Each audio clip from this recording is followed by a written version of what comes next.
Electrostatics और capacitance जो chapter हमने पढ़ा, उसके बाद हम लोग पढ़ेंगे करंट इलेक्ट्रिसिटी।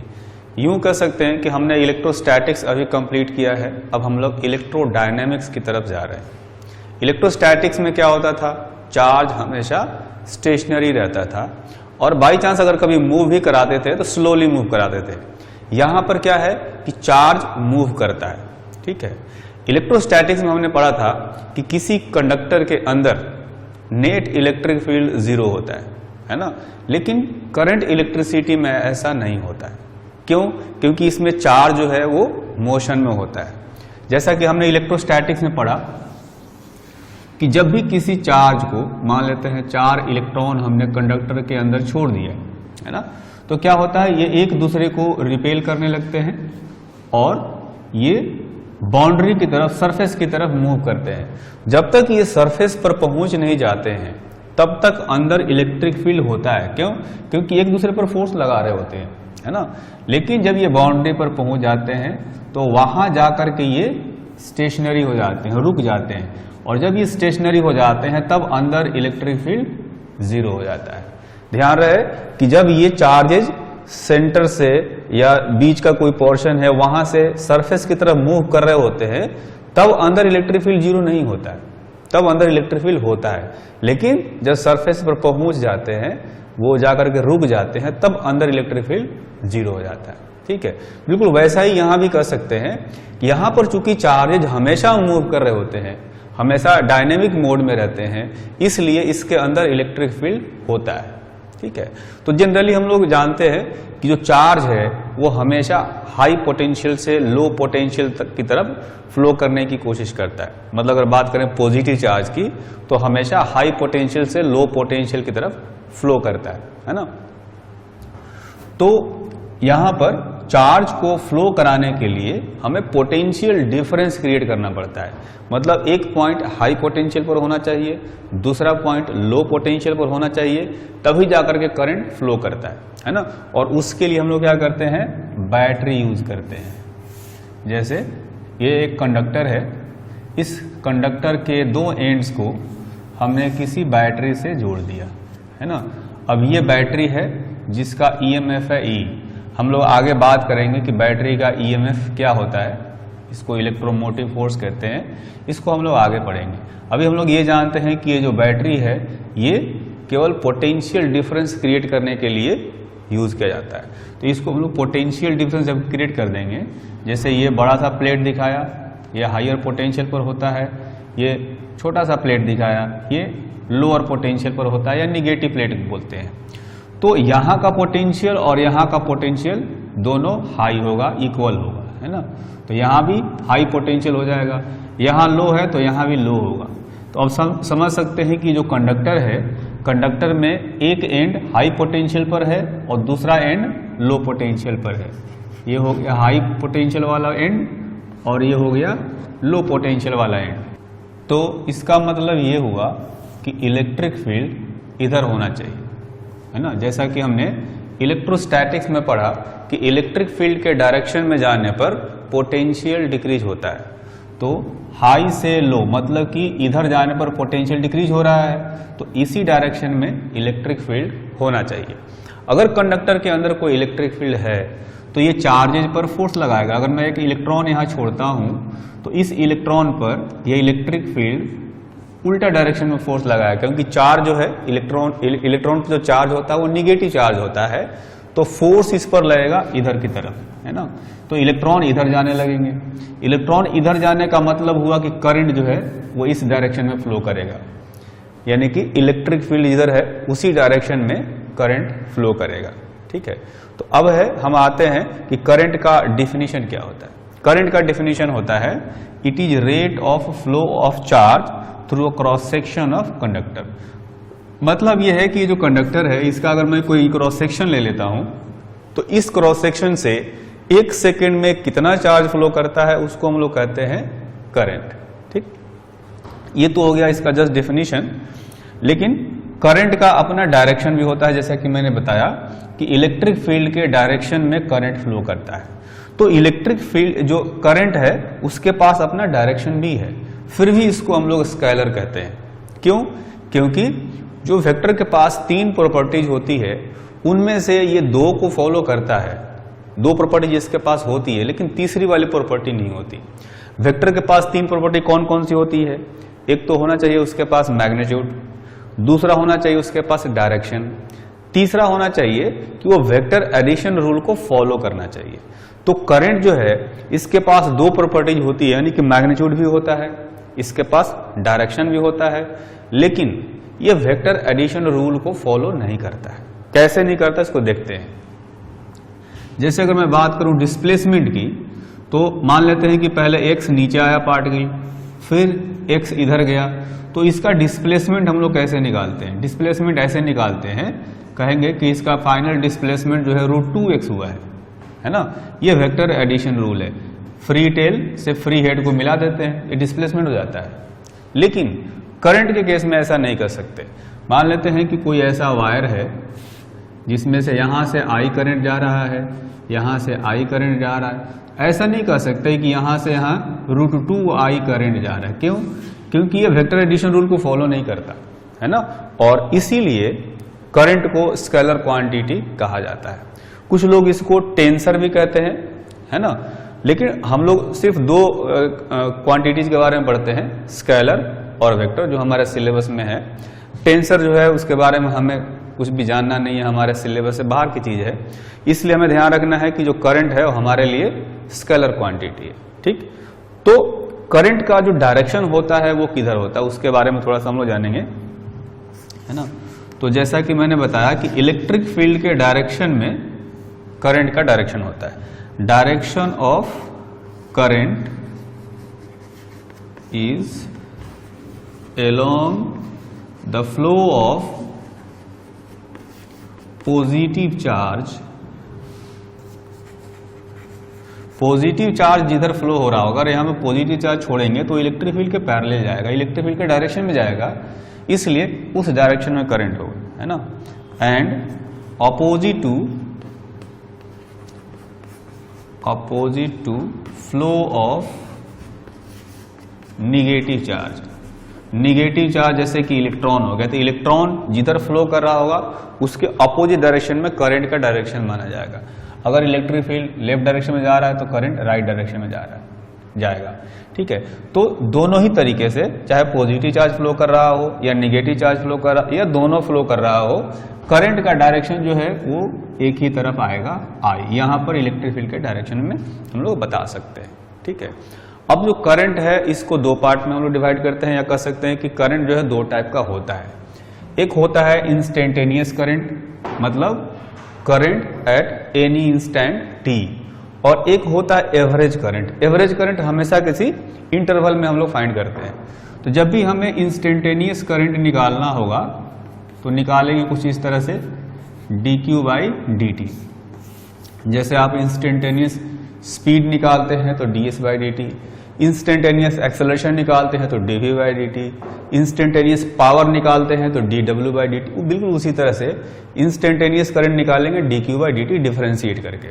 जबकि एवरेज करंट निकालेंगे तो एवरेज करंट हमेशा किसी बड़े से इंटरवल में निकाला जाता है, तो ये निकालेंगे total charge flown in time interval t divided by time interval t, है ना। मतलब ये हो गया total charge flown in time interval delta t और divided by time interval delta t। ठीक है, तो इस तरह से एवरेज करंट हम लोग निकाल सकते हैं। ठीक, अब इससे रिलेटेड जो है हम लोग एक एग्जांपल कर लेते हैं। जैसे इस एग्जांपल में कहा गया है, charge crossing a cross section of conductor at time t is given by q is equal to 3t² plus 5t प्लस 4 coulomb. Then find instantaneous current at t is equal to 2 second. तो पहला काम करते हैं, इसको हम लोग solve कर लेते हैं, है ना। जैसे कि मैंने बताया कि इंस्टेंटेनियस करंट निकालना हो तो चार्ज को डिफरेंशिएट करना है, तो पहले पार्ट में हम लोग क्या करेंगे, इसको डिफरेंशिएट करेंगे, यानी dq/dt फाइंड करेंगे। तो मैं इसको डिफरेंशिएट करूंगा तो यह आएगा 6t प्लस 5 और 4 का डिफरेंशिएशन हो जाएगा 0, है ना। तो ये इंस्टेंटेनियस वैल्यू आ गया। अब चूंकि हमें ये पता करना है t is equal to 2 second पर तो इसमें t का वैल्यू 2 सेकंड रखेंगे, है ना। तो 6 इंटू टी का वैल्यू 2 प्लस 5, 6 इंटू 2 प्लस 5, तो ये हो गया 17 एम्पियर। जैसा कि हम जानते हैं कि करंट का यूनिट होता है एम्पियर में, तो ये एम्पियर में आ जाएगा। इसके बाद क्वेश्चन का जो सेकंड पार्ट है, इसमें पूछा गया है average current in interval t is equal to 0 to t is equal to 2 seconds. तो एवरेज करंट फाइंड करने के लिए फॉर्मूला यूज करेंगे, है ना। इसमें लिखेंगे डेल्टा क्यू का मतलब हुआ 2 सेकेंड पर चार्ज फ्लोन माइनस 0 सेकेंड पर चार्ज फ्लोन, ये हो गया delta Q divided by delta T, ठीक है। तो 2 सेकेंड पर कितना चार्ज फ्लो किया होगा, इसमें t का वैल्यू 2 रख देते हैं, तो यह आएगा 3 into 2 square plus 5 into 2 plus 4, ये हो गया Q2, ये वाला वैल्यू, माइनस 0 सेकेंड पर निकाल लेंगे, t का वैल्यू 0 रख देंगे, तो ये हो जाएगा 4, है ना, divided by delta T, time interval दिया गया है 0 से 2, तो ये हो जाएगा 2 माइनस 0, है ना। तो यहां पर देखेंगे ये 4 और ये 4 कैंसिल हो गया, ये हो जाएगा 12 प्लस 10 यानी 22, तो 22 डिवाइडेड बाई 2 यानी कि 11 एम्पियर, ठीक है। तो इस तरह से एवरेज करंट हम लोग निकाल सकते हैं। जैसा कि हमने सीखा कि जब भी चार्जेज मोशन में होते हैं तो करंट फ्लो करता है, ठीक। चार्जेज का जो मोशन है वो 2 टाइप का हो सकता है, ट्रांसलेशनल मोशन हो सकता है, सर्कुलर मोशन हो सकता है। तो बारी बारी से हम लोग दोनों तरह के मोशन के कारण से जो करंट फ्लो करेगा उसकी वैल्यू फाइंड करने की कोशिश करेंगे। सबसे पहले देखेंगे current due to translational motion of charge. आप देखेंगे मैंने यहाँ पर एक कंडक्टर दिखाया हुआ है, मान लेते हैं हमने इसको बैटरी से जोड़ दिया है ना, इसको एक बैटरी से जोड़ दिया, ठीक। अब यहां पर आप देखेंगे कि इलेक्ट्रिक फील्ड जो है वो इस डायरेक्शन में आएगा, इलेक्ट्रिक फील्ड इधर आएगा, ठीक है। तो इलेक्ट्रॉन्स जो है उल्टा डायरेक्शन में फ्लो करेंगे। अब मैं मान लेता हूं कि ये जो क्रॉस सेक्शन है यहां पर कोई चार्ज है, इलेक्ट्रॉन है, ठीक है। अब इस इलेक्ट्रॉन की वेलोसिटी होगी इस डायरेक्शन में, मान लिया कि ये जो वेलोसिटी है ये है vd। vd होता है एक्चुअली में इसको कहा जाता है ड्रिफ्ट स्पीड, है ना, drift speed of free electrons. आगे हम लोग इसके बारे में भी डिटेल में समझेंगे कि ड्रिफ्ट स्पीड एक्चुअली में होता क्या है। तो मान लेते हैं कि जो इलेक्ट्रॉन है वो vd वेलोसिटी से चल रहा है।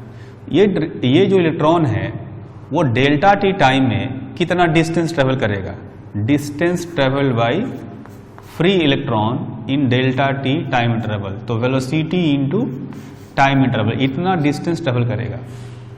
तो यहां पर देखा जाए तो vd वेलोसिटी से जा रहा है, तो vd इंटू डेल्टा टी, इतना डिस्टेंस ये ट्रेवल करके यहां पहुंच जाएगा, है ना, ये वाला इलेक्ट्रॉन यहां पहुंच जाएगा, ठीक है, डेल्टा टी टाइम इंटरवल में। तो इस लाइन के आगे जितने भी इलेक्ट्रॉन्स होंगे वो सारे के सारे, चूंकि सब vd वेलोसिटी से ही चल रहे होंगे, तो वो सारे के सारे इस लाइन को क्रॉस कर जाएंगे, ठीक है। क्योंकि सारे इलेक्ट्रॉन vd वेलोसिटी से चल रहे हैं, अगर यहाँ वाला इलेक्ट्रॉन यहाँ पहुँचता है तो इसके आगे वाले इस लाइन को क्रॉस कर जाएंगे, ठीक है। तो हम यही पता करना चाहते हैं कि इस क्रॉस सेक्शन को कितना इलेक्ट्रॉन या कितना चार्ज क्रॉस करते हैं, ठीक है। तो डेल्टा टी टाइम में हम लोग क्या देखेंगे कि क्योंकि यहाँ वाला इलेक्ट्रॉन यहाँ पहुँच गया तो इसके आगे वाले सारे जो है इसको क्रॉस कर जाएंगे, यानी इस वॉल्यूम में जितने इलेक्ट्रॉन होंगे, जितने चार्ज होंगे, वो सारे इसको क्रॉस कर जाएंगे, ठीक। तो पहले हम लोग पता करेंगे कि ये वॉल्यूम कितना है। चूंकि ये जो कंडक्टर है इसका एरिया हम लोग मान लेते हैं कि a है ना। अगर एरिया a है और ये लेंथ कितना है vd डेल्टा टी, तो ये वॉल्यूम आ गया area into length, vd into delta T, ये लेंथ हो गया, ये एरिया से मल्टीप्लाई कर दिया तो ये आ गया वॉल्यूम, ठीक है। इतने वॉल्यूम में जो भी इलेक्ट्रॉन होंगे वो सारे इसको पार कर जाएंगे, ठीक। अब ये जो n है इन एक क्वांटिटी होता है जिसको हम लोग कहते हैं फ्री इलेक्ट्रॉन डेंसिटी। ये हर मटेरियल की अपनी अपनी प्रॉपर्टी होती है। तो इसको कहा जाता है number of free electrons per unit volume of conductor. मतलब कंडक्टर के या जो भी मटेरियल है उसके यूनिट वॉल्यूम में कितने फ्री इलेक्ट्रॉन्स हैं। हमें पता है कि फ्री इलेक्ट्रॉन्स ही जो है वो ट्रेवल करते हैं, बाकी तो बाउंडेड रहते हैं। हम लोग फ्री इलेक्ट्रॉन को ही पता करना चाहते हैं कि कितने फ्री इलेक्ट्रॉन इसको पार करेंगे या कितने फ्री इलेक्ट्रॉन पर जो चार्जेज होंगे वो इसको पार करेंगे। ठीक, तो कहा गया यूनिट वॉल्यूम में इतने फ्री इलेक्ट्रॉन हैं, तो इतने वॉल्यूम में कितने फ्री इलेक्ट्रॉन होंगे, वॉल्यूम को n से मल्टीप्लाई कर देंगे, है ना। ध्यान रखना है यूनिट वॉल्यूम में इतने हैं तो इतने वॉल्यूम में n से मल्टीप्लाई कर देंगे, तो ये हो गया नंबर ऑफ फ्री इलेक्ट्रॉन्स। और ये वॉल्यूम कौन सा था, ये वॉल्यूम था ये वाला। तो n से मल्टीप्लाई करने से ये इस वॉल्यूम में फ्री इलेक्ट्रॉन्स का नंबर निकल गया। ये हो गया number of free electrons in this volume.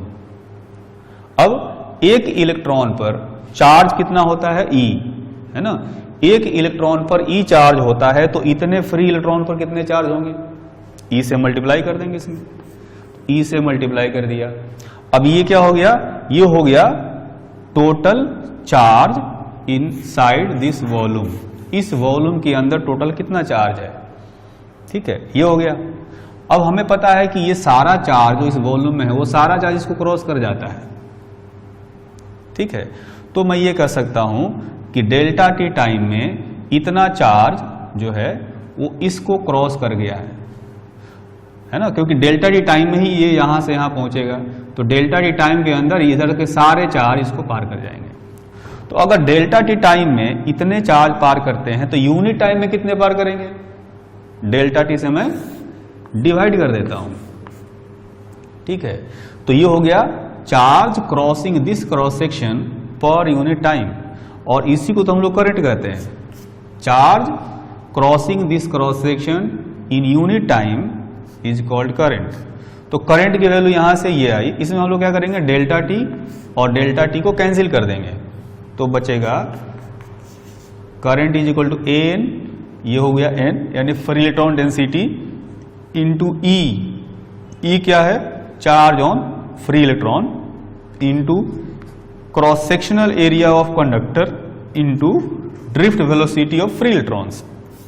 तो ये जो है ट्रांसलेशनल मोशन की वजह से इतना करंट फ्लो करेगा, ठीक। अब ये जो वैल्यू है हमें याद रखना है, यह आगे कई जगह पर यूज में आता है, ठीक। और इसी फॉर्मूले से रिलेटेड हम लोग एक एग्जाम्पल भी करते हैं। इस एग्जाम्पल में पूछा गया है find free electron density in a metallic wire of diameter 1 millimetre having density 10 to the power 4 kg per meter cube and atomic mass 100। मतलब एक ऐसा मेटालिक वायर है जिसका डायमीटर है 1 मिलीमीटर, जिस भी मटेरियल का बना हुआ है उस मटेरियल की डेंसिटी है 10 power 4 kg per meter cube, जिस मटेरियल से जिस एटम से बना है उसका एटॉमिक मास है 100, है ना। इसमें ये एज्यूम करना है कि एक एटम एक फ्री इलेक्ट्रॉन सप्लाई करता है। Assume number of free electrons per atom is 1। Also find drift speed if current is 2 ampere. तो सबसे पहले हमें पता करना है free electron density. Free electron density का डेफिनेशन यहां बताया, it is number of free electrons per unit volume. तो पहले हम लोग पता करेंगे number of atoms per unit volume, ठीक है। तो इसको हम लोग ऐसे पता कर सकते हैं, हमें पता है कि मास को अगर एटॉमिक मास से या मोलिकुलर वेट से जब डिवाइड करते हैं तो नंबर ऑफ मोल्स निकलते हैं। ये हो गया नंबर ऑफ मोल्स, ठीक है।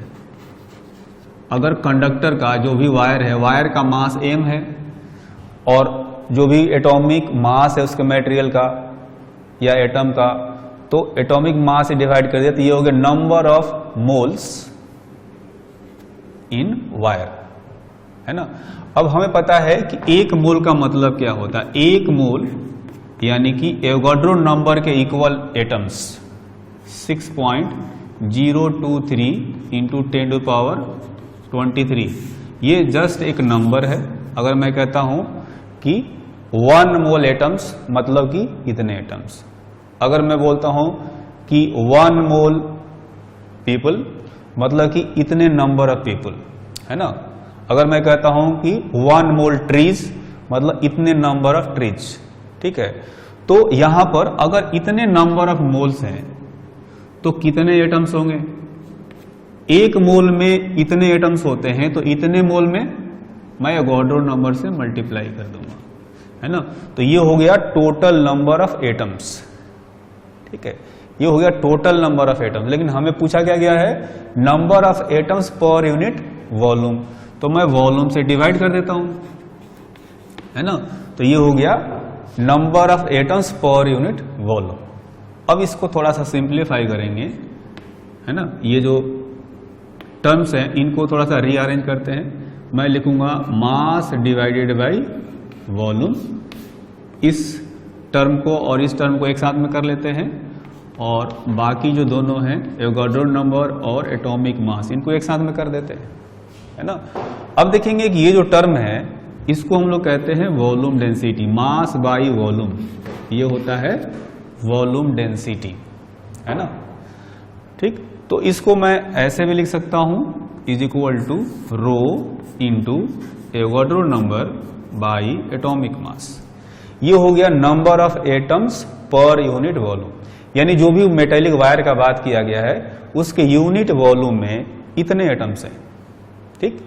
अब यहां पर देखें कहा गया है assume number of free electrons per atom is 1। यानी एक एटम एक फ्री इलेक्ट्रॉन सप्लाई करता है। अगर एक एटम एक फ्री इलेक्ट्रॉन सप्लाई करता है तो इतने एटम इतने ही फ्री इलेक्ट्रॉन सप्लाई करेंगे, है ना। तो मैं ये कह सकता हूं कि नंबर ऑफ एटम्स यानी नंबर ऑफ फ्री इलेक्ट्रॉन दोनों बराबर है, ये ध्यान रखना है। तो मैं कह सकता हूं number of free electrons per unit volume is equal to rho into Avogadro number by M. ये और ये दोनों बराबर होंगे क्योंकि एक एटम एक फ्री इलेक्ट्रॉन देता है तो दोनों का नंबर बराबर आएगा, है ना। अब मैं इसकी वैल्यू निकाल देता हूं। डेंसिटी यहां पर देखेंगे दिया हुआ है 10 to the power 4, SI unit में KG per metre cube. Avogadro number तो एक नंबर है, इसकी वैल्यू रख सकते हैं 6.023 into 10 to the power 23 divided by atomic mass. Atomic mass 100 दिया गया है तो इसको एटॉमिक मास को 100 ग्राम कह सकते हैं। यह है 100 ग्राम। जब इसको केजी में कन्वर्ट करेंगे क्योंकि डेंसिटी केजी में दिया हुआ है, सारा जो यूनिट है वो एसआई यूनिट में रखेंगे तो 10 टू द पावर -3 से मल्टीप्लाई करेंगे, है ना। तो अब देखेंगे कि इसकी जो वैल्यू आएगी, ये वैल्यू आएगा यहां से 6.023 इंटू 10 टू द पावर 28, है ना। तो जो फ्री इलेक्ट्रॉन डेंसिटी पूछा गया था, फ्री इलेक्ट्रॉन डेंसिटी मतलब नंबर ऑफ फ्री इलेक्ट्रॉन्स पर वॉल्यूम, उसकी वैल्यू यहां से आ गई 6.023 इंटू 10 टू द पावर 28, है ना।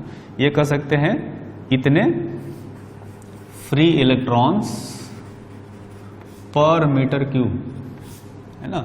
चूंकि डेंसिटी पर मीटर क्यूब में दिया था तो 1 मीटर क्यूब में इतने फ्री इलेक्ट्रॉन्स होंगे। ये हो गया फ्री इलेक्ट्रॉन डेंसिटी। इसके बाद पूछा क्या गया था? ड्रिफ्ट स्पीड, जबकि यहां पर करंट दिया था 2 एम्पियर।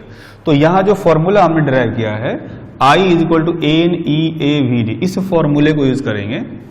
I = NEA/VD। इसमें से हमें ड्रिफ्ट स्पीड निकालना है तो ये होगा करंट डिवाइडेड बाई NEA, है ना। तो इसकी वैल्यू हम लोग निकाल सकते हैं। जो करंट है, करंट दिया गया है 2 एम्पियर। एन की वैल्यू अभी हमने जस्ट फाइंड किया है यहां पर 6.023 इंटू 10 टू द पावर 28, ठीक। और E जो है वो है चार्ज ऑन फ्री इलेक्ट्रॉन, जो कि आता है 1.6 into 10 to the power minus 19। Area कैसे निकालेंगे, इसका डायमीटर दिया हुआ है तो एरिया निकालेंगे पाई इंटू डायमीटर का square by 4। Pi R square लिख सकते हैं या पाई डायमीटर का स्क्वायर बाई 4। तो डायमीटर है 1 मिलीमीटर यानी 1 इंटू पर -3 मीटर। पाई ये होगा डायमीटर स्क्वायर डिवाइडेड बाई 4। ये एसआई यूनिट में आया, ठीक है। इसको जब आप सोल्व करेंगे, सिंप्लीफाई करेंगे तो यह आएगा 2.65 into 10 to the power -4 metre per second, है ना। यह आ गया ड्रिफ्ट स्पीड। मैं यहां पर लिख देता हूं, ड्रिफ्ट स्पीड की वैल्यू आई 2.65 into 10 to the power 4 metre per second SI unit में, ठीक है। तो अभी हमने यहां पर सीखा कि अगर ट्रांसलेशनल मोशन हो चार्ज का तो किस तरह से करंट की वैल्यू निकालेंगे। अब सीखते हैं कि अगर चार्ज का सर्कुलर मोशन हो रहा हो तो कितना करंट फ्लो करेगा, है ना। यानी कि current due to circular motion of charge, है ना। तो ऐसा मान लेते हैं कि अपने पास कोई चार्ज है Q, है ना, जो कि इस R रेडियस के सर्किल पर घूम रहा है, ठीक है। ये चार्ज है Q, ये V वेलोसिटी से सर्किल के पर घूम रहा है, ठीक है। तो अगर हमें पता करना हो, है ना, कि 1 सेकेंड में ये कितने राउंड लगा रहा होगा, कोई ये क्रॉस सेक्शन है ना, तो ये जो क्रॉस सेक्शन है, इस क्रॉस सेक्शन को 1 सेकेंड में कितनी बार पार करेगा, जितनी इसकी फ्रीक्वेंसी होगी। तो पहला बात करेंगे कि इसकी फ्रीक्वेंसी निकाल लेते हैं। एफ क्या है, ये मान लेते हैं फ्रीक्वेंसी ऑफ रिवॉल्यूशन। तो अगर ऐसा माने कि जैसे कि सिंपल एक एग्जांपल ले लेते हैं, अगर ये चार्ज 1 सेकेंड में 5 बार चक्कर लगाता है ना, यानी 5 क्या हो गया, इसकी फ्रीक्वेंसी हो गई। तो इस क्रॉस सेक्शन को कितना चार्ज क्रॉस करेगा 1 सेकेंड में, 5Q। एक बार क्रॉस करता है तो कहेंगे Q चार्ज क्रॉस किया। अगर 1 सेकेंड में 2 बार क्रॉस कर जाता है तो कहेंगे कि 1 सेकेंड में 2Q चार्ज किया, क्रॉस किया यहां से। और अगर 1 सेकेंड में 5 बार क्रॉस करता है तो कहेंगे कि 1 सेकेंड में 5Q चार्ज यहां से क्रॉस किया है ना। तो अगर 1 सेकेंड में उसकी फ्रीक्वेंसी अगर F है तो F बार यहां से चार्ज क्रॉस करेगा, है ना।